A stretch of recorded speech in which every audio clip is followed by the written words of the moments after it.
Welcome, everyone, to another episode of the unofficial Boutique Hotel podcast. My name is Adam Walls. Pleasure to be here with you today. It's not just me, but it is the Mister from another sister, Micah Thomas, in the house. Micah, how you doing, man? How was Labor Day? Doing good. Had a good Labor Day weekend, really relaxing. Got a chance to go to Baltimore for the weekend with my wife. So really enjoyed that. And now back at home, getting ready to head to Page, Arizona for our site inspection. So excited to take on that journey, as well as talk to the interior designer, a few general contractors, and get some bids. So, yep, Yes. that's what I got going on. Big things, man. And by the way, you sent me a link to a boutique hotel in Baltimore. Did you go there? Did you check it out? Like, are you like Oh me, just always man, scoping out like the latest in hospitality? I did go, and I'm so glad you asked me. The guy's name is Eddie Brown, who owns it. He just so happens to be a billionaire, and he Oh, has okay. Casually.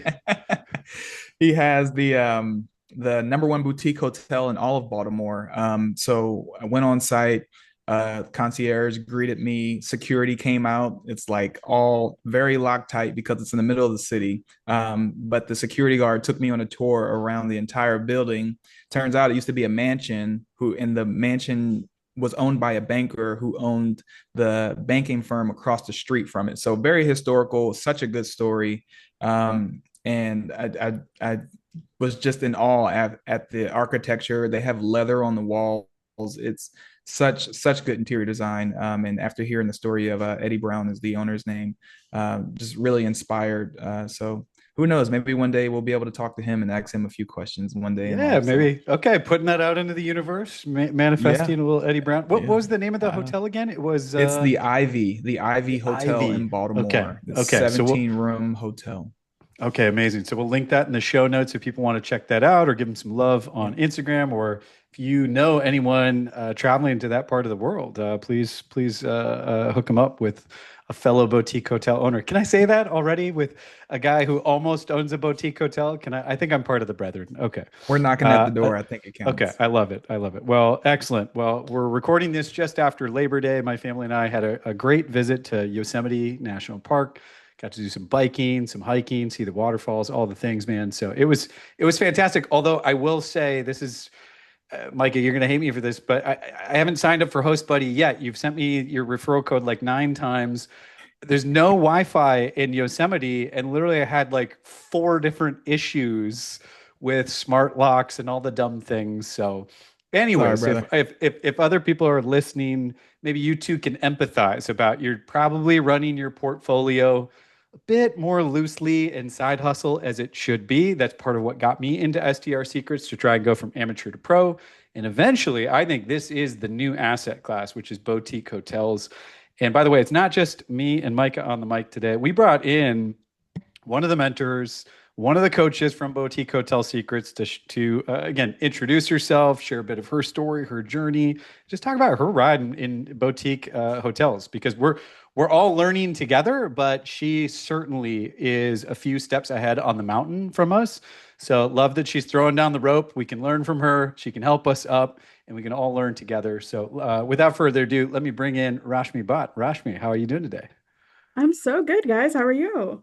Hey, we're good, man. Hey, by the way, I am really enjoying following the Toasty Indian online, and it looks like Matt's Hindi is progressing quite well. There we go. There we go. It's been so much fun posting online. It's brought back my, we're in a messy business, right? Like things Yeah. go wrong all the time. And we're talking about Labor Day. I was literally dealing with shit because we had two septics that went out over Labor Day Oh, weekend, which is always literally. fun. Man, And my Oof. team was handling it. It's not like I had to be involved in it. But you deal with all of this, you're looking at cap rates, we're looking, and you forget what a fun business we're in sometimes. And Yeah. so Toasty Indian, which is my social media channel, it's just brought back the joy of having a hospitality Yeah. business as opposed yeah, to just yeah, dealing with like the numbers and all of the problems that come in the business. I love it. yeah. And it seems like you feature a lot of is it day in the life of a property manager? That's kind of one of your Yeah. go-tos. But have you always been like this hip to Instagram and all the things? I feel like you're pro already at sharing your journey and bringing others into this space.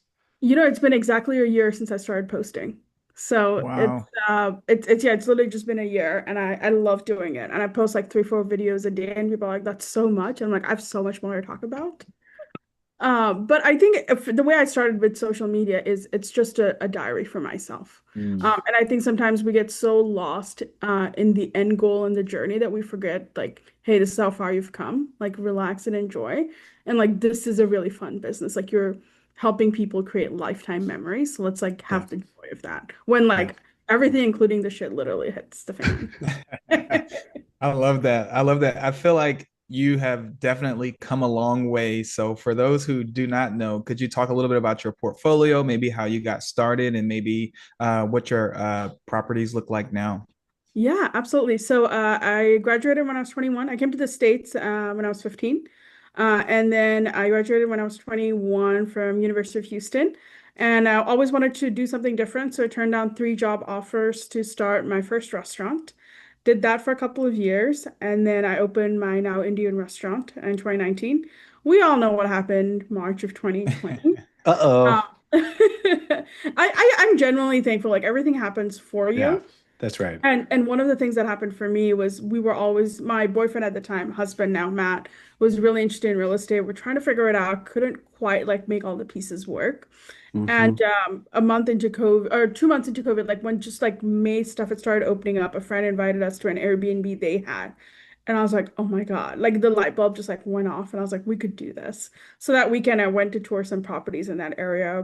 Long story short, we ended up buying a few kind of out there with partners. And then because I was so busy in my restaurant, I Mm. was like, I have to figure out how to delegate stuff in the Airbnb. Like there just like physically wasn't enough time in my life to be able to. So it's either property manager or all self-management. And so with that, we bought our first couple. Then we started going out of state to buy more deals. Hmm. And things were going pretty well. Like I was self-managing. I was like, I don't really need anyone on my team. I had hired VAs for my restaurant, and VAs are virtual assistants. And things were going until December 24th, 2022. Uh, Christmas Eve dinner, I'm hosting. We have properties in like three or four different states. And I don't know if you guys remember this, but everything froze over. Like That's every, right. Oh, and it was yeah. like, My refrigerator was stuck in Texas. We bought a house not that earlier. No, we were literally in a newly remodeled house. I was running like a little mini fridge, like I was in college, because it was in that storm. yeah, it was in the storm. It was That insane. is And like it hit crazy. Tennessee, it hit Oklahoma, and like and I was like dealing with every contractor under the sun, and I was like, this will never be me again. So that January, I joined STR Secrets, and I had somebody reach out to me on Facebook, and they were like, "Hey, I'm looking to be a VA. Like, do you know? Like, are you looking?" And I was like, "Everything's already hit the fan. Like, whatever. Sure, we'll just try out." Say yes. Uh, that's usually my tagline on Toasty Indian, start saying yes to things. And so I said, yeah, let's work together. And those 3 months, like straight up, were just brutal. And you Mm. spend all this money on a mastermind, and you're like, what have I just done? Yes. And then you're like working double, triple what you were working before because as sexy as it sounds to put systems in place and have your business run without you and all this stuff, like it is a lot of work on the front end Yeah. to like get Yeah. it stuff offloaded. Yeah. And so we Yeah. did that. Things were coasting along, and then I like got my eyes on hotels, and I was like, "Ooh, this seems fun." So I ended up joining what was the boardroom at that time. We didn't Yep. have HS, and I got there, and I got my first hotel management deal, kind of through that. And then I went to STR WealthCon, not the most recent one, but the one Hmm. prior to that. Two back. Yep. Yeah, found two or three more hotels kind of there to help manage. And as we're coasting on, I literally had a trip to Europe. Like we signed on a hotel to manage March 4th. I left on Hmm. my trip March 5th, and I was like, this is going to be a disaster. Like I just know it's not. And I told the owner, I was like, let's not do this. And they're like, no, like we're so burnt out. We really just need you.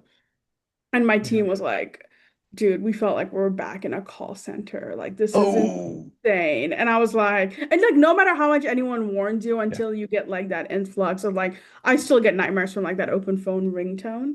Um and so and that's how we kind of got started. So today our portfolio is a little bit different. We manage eight boutique hotels, hopefully to be 10 if I can get two more deals kind of signed by the time this wow. podcast launches.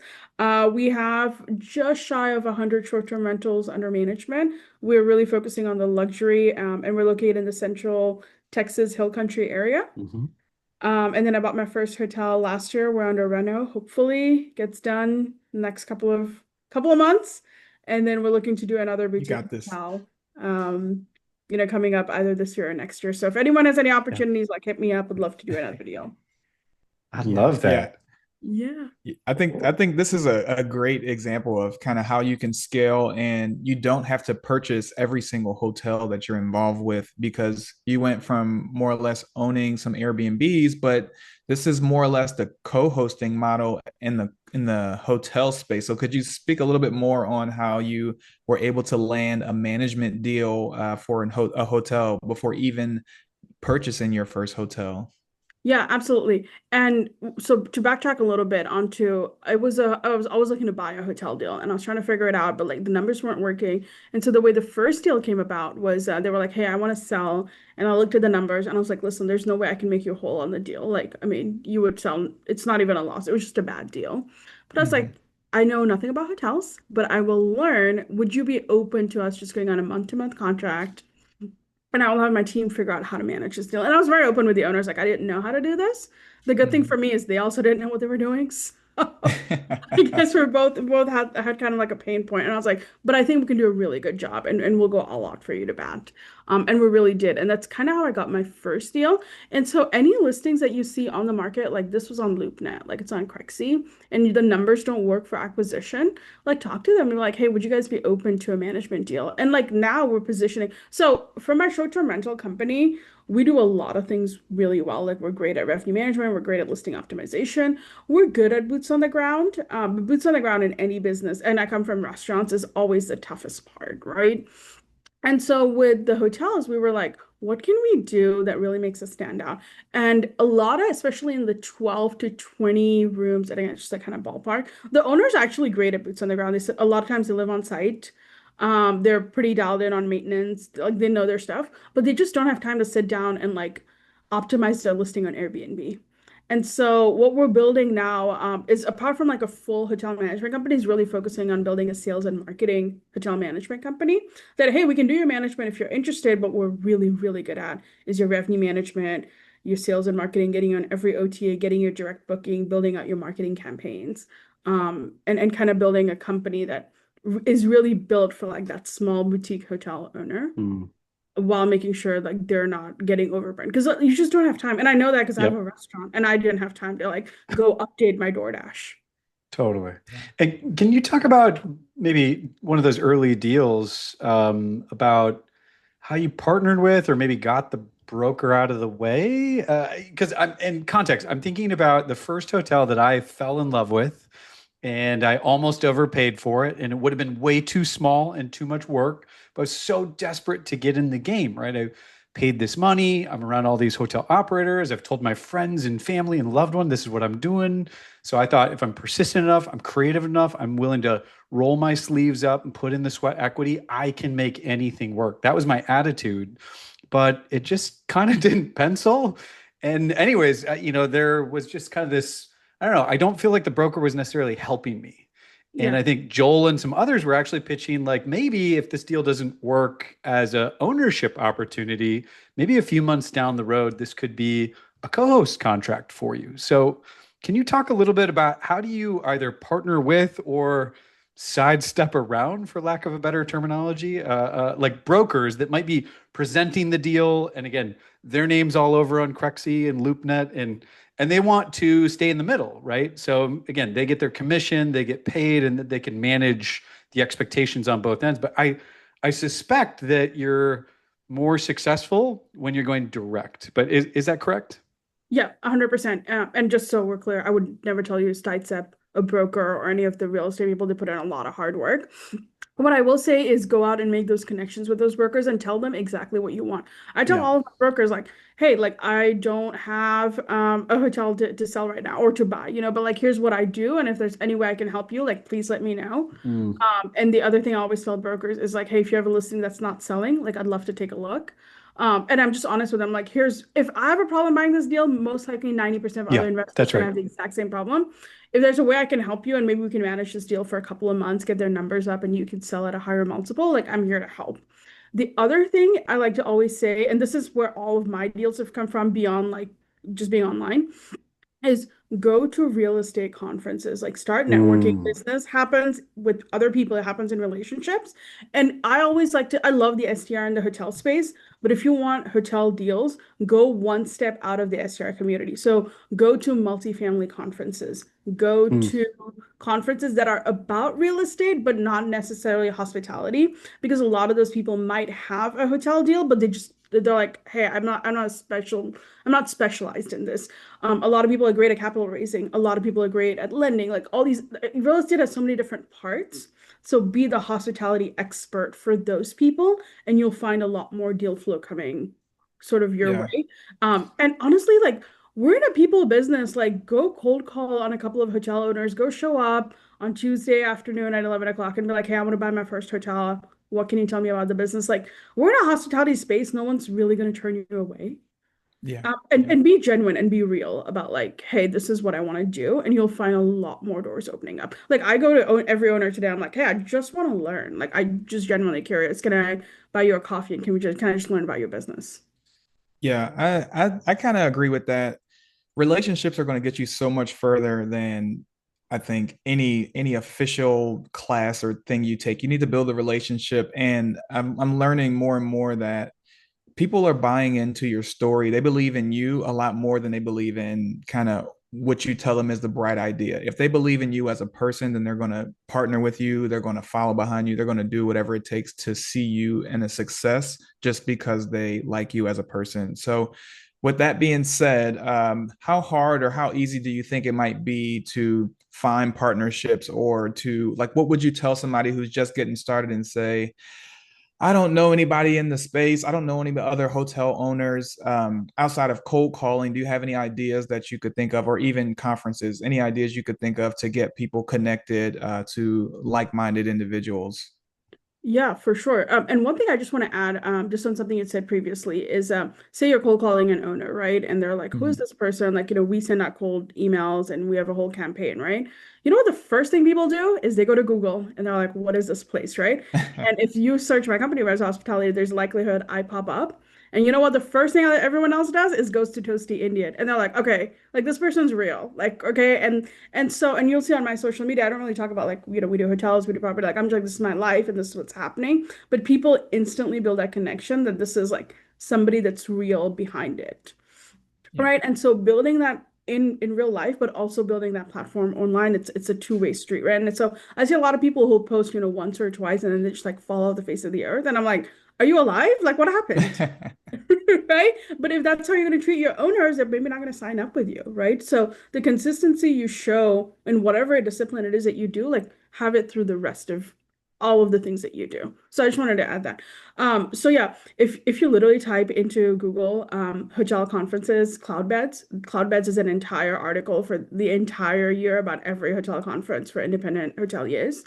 So you get a ton of those, get a ton of information.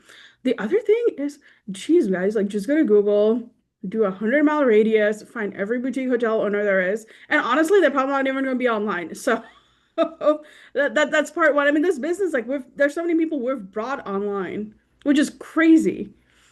But start talking to them and going, hey, like, what can I do to help? Um, you know, start making like picking up the phone, drive out there, like meet these people, like what you did, Michael, which is like go to, Baltimore and just be like, oh, this looks like a cool hotel. Let me just go walk it and let me just get some inspiration. That's exactly what I do. And you'll start meeting. And honestly, if the goal is to go from STR to hotels, just by sheer number of emails we send for our STR business, we get enough hotel deals. But because you're just naturally going to progress into them, and you're going to find somebody who has 8 cabins and is like, "Hey, I'm like not an Airbnb, but I'm also like not a hotel. What do I do?" Yeah, we just talked with an investor earlier today that is a little too heavy in real estate and wanted to rotate out back into the stock market or something else or just more passive, right? They saw a couple years ago the Airbnb kind of, that pent up demand and travel after COVID. Everyone was listing new properties, right? So I think, was it Riley throws out the stat? I think 600,000 new Airbnbs in 3 years. So not that it's completely saturated and done, but you have to bring your A game. You really have to level up and be thoughtful. But I think you're right. Huge opportunities for people to kind of scale up naturally into the commercial space. So I like this idea of you've scored multiple deals through going to conferences and just kind of organically networking. So great that you're getting contacts, you're following up, putting them on your campaign. But what is it that you think you're doing differently? Because I went to Nashville, I talked about hotels, I talked to people with money. I walked away with zero hotels. So clearly I'm doing something wrong. What is it that you think you're doing right, or that maybe you could point to that you think gives you a leg up to then go from two hotels to four to six to eight to 10? Like you've scaled very quickly in this game. So I'm curious if you've got any thoughts about first time, second time conference attendees. What should they be focusing on? Yeah, it's just reps, man. It's just reps. And everyone hates that answer, but like there really isn't a different answer to the question. I could go to Crexy right now and I could find you, 100 hotels that I'm like, these would be good deals. Like, I mean, like Yeah. so we have an Excel sheet for like hotels. I think that would be cool to manage versus acquire. And I just went through buy, biz, sell, and I was like, oh, here are some amazing hotel deals that like could be great for acquisition. They could be great for management. Like, just talk to Yeah. them, talk to the owners, and like at some point in business, it's just about who's going to be there the longest. And there are some owners we Mm. haven't signed. There's a lot of owners we haven't signed that I would love to have signed. And it's following up with them at 6 months and being like, hey, just checking in, like how are things going? Like being genuine and just Nice. having the patience. I've been doing this. It's going to be about 2 years. Most people are Yep. getting into the space in the last couple of months.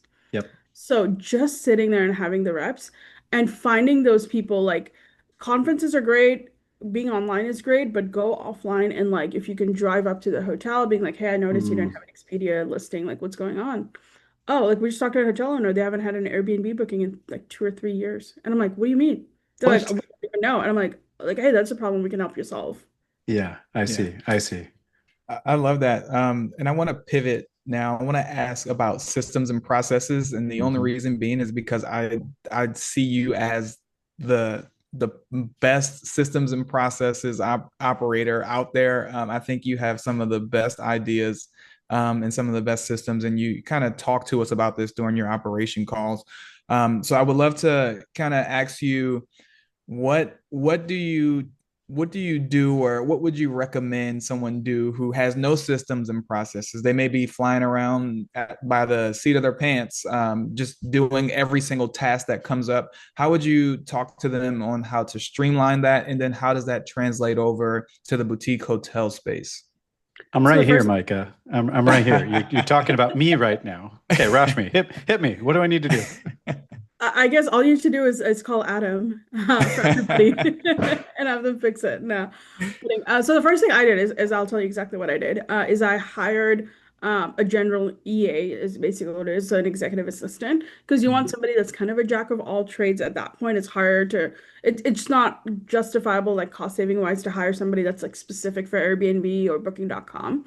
Mhm. And start offloading your email inbox, start offloading just little tasks. Like for me, I was noticing spending a shit ton of time on Canva doing graphic design. And like it's like people are like it's so easy, but I'm like, yeah, but like formatting just takes Yeah, forever. And I'm like, why yeah, am I doing this? So I hired my first kind of graphic designer, EA, whatever you want to call it. And that helped me like get out of at least like the minor tasks, like the sub $10 tasks. Mm. And then kind of get into the 50 and then the 100, right? So that was number one. Host Buddy AI, we're just talking about it. That's great if you're kind of sub 10 properties, 10, 20 properties. It's a great option. Beyond that, I really do think you need to start investing in a team because like Host Buddy can handle tier one stuff, but like tier two, tier three, you really need Yeah, like humans that can get on there and be like, like this isn't quite. The other thing is any system you implement, it's going to take more time away from you initially, but it yeah. will build up so you have less. So I was literally on onlinejobs.ph, finding like my first people. That's how I hired kind of at the gate. Accounting is another one you can really give up. And a lot of people do their own books. And I'm like, come on, guys, like that's a very easy. You're probably not good at it. Like, I'm just gonna be honest. When people are like QuickBooks is so easy, but it's like the little tasks that just start adding up. And Yeah. then now all of a sudden you're just boggled down doing all the little stuff and not working on the big stuff. And it's baby steps, like have grace with yourself. Like Rome wasn't built in a day. It's not Hmm. people think like they're gonna hire a VA and then the next week they're not gonna have any problems and the VA is gonna be on it. Like that's not how it works. Hmm. And so putting in that time and something we just covered in our operations calls was like how do you build a team culture that's virtual, right? So I've been spending a lot of my time because I'm always like I talk about like I haven't read the book The Gap in the Gain. I probably should, but I can probably tell you I spend my time in the gap. And so I'm always problem solving and I'm always like, oh, we could improve this and this, but like, hey, we do 95% of things correctly. Yeah. Let's build a team culture that reflects that. And our new motto at our company is just like have fun. Like we're in a fun business. Yeah. And so how do you build a team culture where everyone on your team is having fun and they're not always just seeing you, which was me for a long time, just being like, here's a septic problem, here's the Airbnb problem. Why did we get a 4-star review? Blah, blah, blah, blah. And I'm like, Yeah. Rashmi, like, calm down. Yeah, I love it. It's kind of remind me of bringing home the report card and you've got 5 A's and then 1B. It's like all Everyone's on the the B attention's line. on the B, right? But I mean, I don't care if you're in Hong Kong, India, Atlanta, like it's kind of a worldwide phenomenon, I think, right? Where we're programmed or hardwired to pay attention to the stuff that's not working. So I love that a leader's job, right, is to provide a bigger vision and some of that energy, right? What is it that you like doing? What is it that you love doing? What do you hate doing? How can we craft or reorient this job to maximize and play into some of your strengths? And if you hate this stuff, let's find somebody else, right? Back to that team concept. I think of some of the best high performing teams in the world in different disciplines. It's about complementary skill sets, right? So again, it's understanding how can I minimize or ideally eliminate some of my weaknesses. The other thing I'll add is like I love being an entrepreneur. And if you give me a new idea, I'm like always thinking about it. But like the other thing I have to realize with my team is like they have a job, right? And so Mm, they might not like me having this idea and just tossing it on to them half baked and then being like, figure it out, you know? So a lot of the thought as a leader is like thinking it through and being like, here's what I'm thinking, here's the vision. Does this actually align with the yeah. 5-year vision? Or am I just getting, and so one thing we've done in our business, which is almost anti, is we've like scaled back on software because we were having Mm, all these moving parts and the team was spending all this time doing that and not actually supporting a great guest experience, right? yeah. Right. And so having that balance as you grow your team. Yeah. And can I ask, Yeah. I know we just got a couple minutes left, but I'm thinking about, okay, you've got all this experience now. Obviously, every week you're coming, sharing kind of your thoughts, your ideas, what's got your attention. Students, right, who are walking in this for the first time have a zillion questions, but I don't know if you're looking back and could kind of give advice to yourself going from 0 hotels to 1 hotels. That's where Micah and I are at. And I suspect other people listening right now might be in that same position. What advice comes to, I guess, the top of your mind? I mean, I heard the team piece seems huge. This is a team sport. Don't go alone. But are there any other, I don't know, cuts, bruises, scrapes that maybe you could avoid or learn from others? So yeah, Yeah. what advice would you offer? I would say you're supposed to turn down all of the deals you're supposed to get. So if you're at a 99.99 rejection rate, you're probably doing it correctly. And if, Wow. if you're taking on more, then there's something wrong, either with the deal or there's something somewhere. Like there's one deal that's going to work out, it's going to be amazing, but let's wait for it. Yeah, Let's have the patience. I patience. think a lot of people join and they're like, I want my first deal. Like if you join STR Secrets or BHS and we stop you from wanting one bad deal, then that's job well done. And I know it's a really hard thing to, but the last thing we want is for somebody to buy a $5 million property that's not performing. Yep. And so a lot of times we're always so, again, like we stay in the gap, right? And so like we don't look at the gain part of it. And so have the patience, like it's gonna happen for you.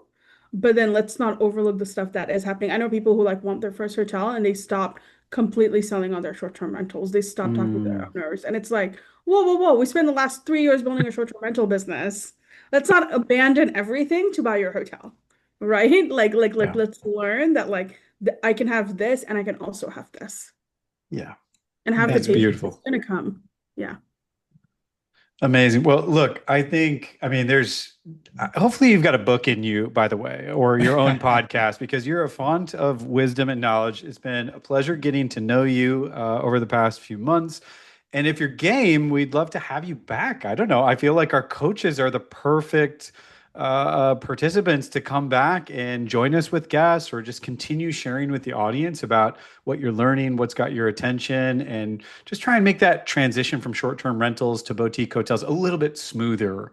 And I can attest, BHS saved me from buying a bad deal. So already the money is worth it. But Micah, I don't know. Do you got closing thoughts or one final question for Rashmi before we pull up the tent here? I think this was great. This was an absolute masterclass, just on how to approach getting into the boutique hotel space, and even like talking about operations and mindset and networking. So many different facets we went into just in this short period of time. So I don't have a question, but I do want to say thank you again for coming on and dropping your few gems of knowledge. And I would love to have you back as well, so you can share with the class more of your expertise. Absolutely. Would love to come back anytime. Happy to do workshops, whatever you guys want. Let's I go. love it. All right. The Thank you. Toasty Indian being toasty as always. Thank you so much for joining us. Thank you, the audience, for listening in. Again, if you've got questions, you want to DM us, we'll share everything that we talked about in our show notes, but please reach out. Please let us know what topics are interesting to you. And we look forward to, future episodes with more boutique hotel hoteliers. Okay. Have a great time and ciao, ciao.